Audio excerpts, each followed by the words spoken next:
Welcome back to the shop. We're counting day 3 after the beginning of the unknown count. The bike is put together. Nothing's been fine-tuned on it yet, but it's put together and it's roughly tuned.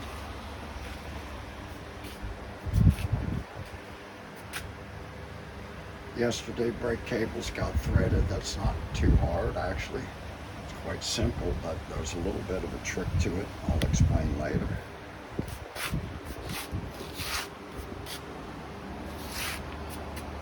I fussed around on installing the Rotor crankset, chain rings, and axle.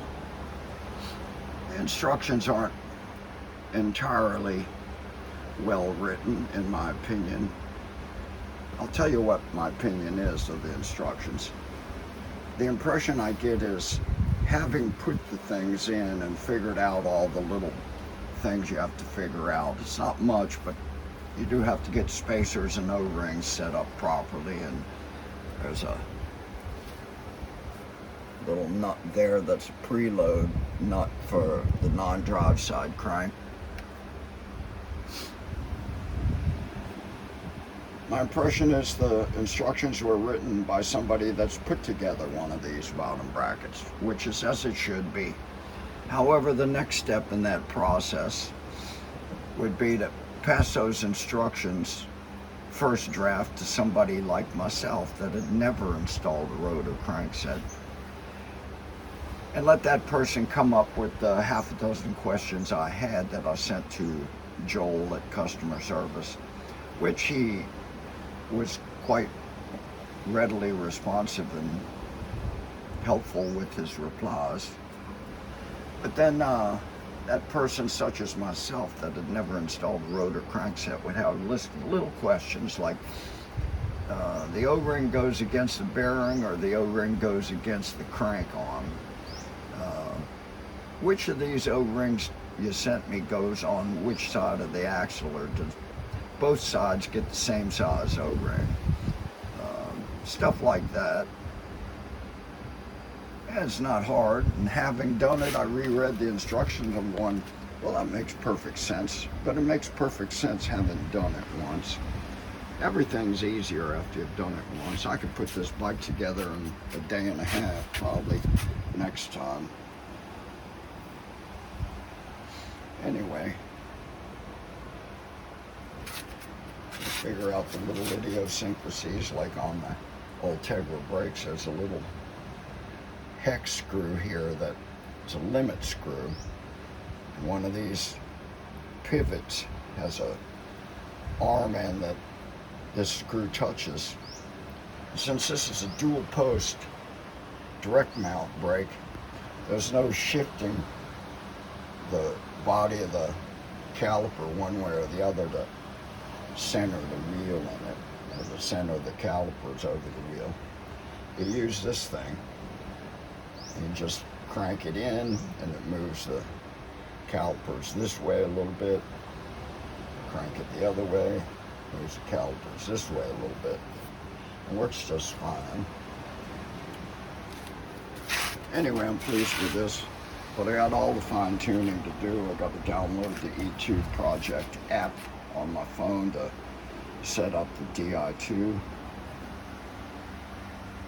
I'm going to make measurements today and determine how much space I want here and cut that off, wrap the bars, install the chain. There's no chain on this at this point.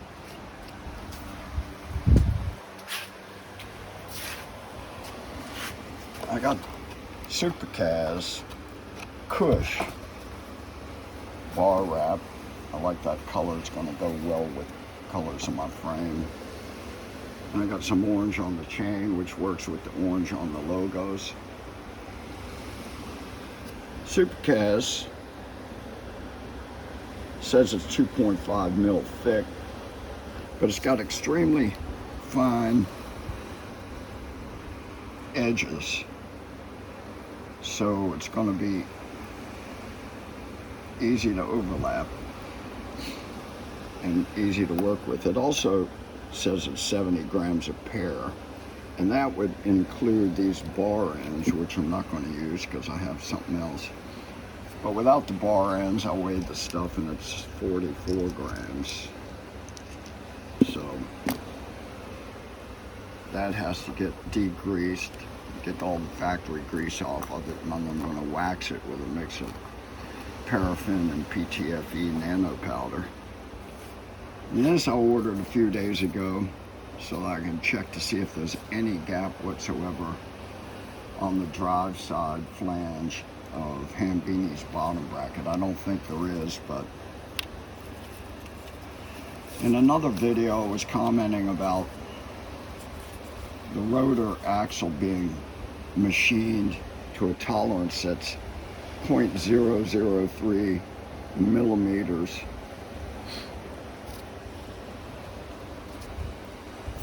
wider than Shimano machines their axle. They're both touted as 24 mil, but there's tolerances. And Rotor does this so it avoids patent infringement with Shimano, because it's a Shimano thing. But that is the difference in thickness. And that amount made a difference in my being able to press on the Delrin cover sleeve of Hambini's bottom bracket. It wouldn't go on the one side, it did go on the other. Mr. Hambini explained, well, those are tolerances for you that may, maybe not fit. And he says as much on the little blurb on his website about that bottom bracket. It says it fits some Rotor bottom brackets, not all. And the ones it does fit, you may have to fuss with a little bit to get that Delrin cap on. Not a problem with Mr. Hambini's perfection. It's just the difference between Rotor and Shimano. There it is. So that's kind of a forward look of what's going to happen today. And I put this thing on the scale. It's got everything on it. Doesn't have the bar wrap and the chain, but I stuck that on top of the seat, hung it from my scale, and it's 6.81 kilograms. And I created a spreadsheet as I was putting together this thing, and I documented the weights of every single part on here, down to stuff like this, that cap. That's kind of crazy, but since I was doing it and I could do it, I did it. I'm not a weight weenie, but I'm interested. And my spreadsheet tally said it was 6.76 kilograms. That's 50 grams difference between what I weighed and what the actual weight is on the scale. Now that scale is accurate to plus or minus 10 degrees. It's a rounding thing. If it's 0.4 kilogram, I mean 0.4, what am I trying to say, 0.4, if it's 4 grams, it'll round it down. If it's 5 grams, it'll round it up to the next highest number. So I know for a fact that the scaled weights on these parts are accurate. I pretty much did a photographic record of all the parts on the scale also, so I can go back and reference it. But it's in my spreadsheet. The spreadsheet's accurate. That's a 6.8 kilogram bike rig there, with the bar tape and the chain factored in. But it doesn't have any of the accessories that you're normally going to mount on here. I'm going to put an out front computer mount and a Wahoo Bolt computer. There's going to be a sensor on the front wheel for speed, sensor on that crank for cadence. I'll have a front light, a rear tail light, bottle cages. There'll be a toolkit. I like to have mirrors on the end of my handlebar because I ride in Thailand on roads that are known to be dangerous. Thailand has a horrible record, actually, with traffic fatalities, and I've witnessed the driving protocols that exist in Thailand for the last 11 years, and you need to be cautious. So being able to look behind is a useful thing. I also have a Garmin Varia rear view radar, and I typically mount my iPhone on a stem quarter turn mount. So I've got my computer here, my iPhone here.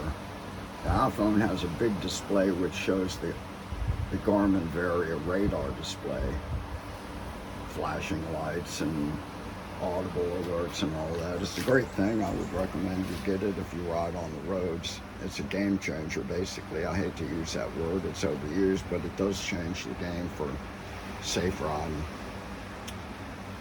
Anyway, that's kind of a look at what I'm going to get done today. I'm going to take that crankset off again and just double check the installation.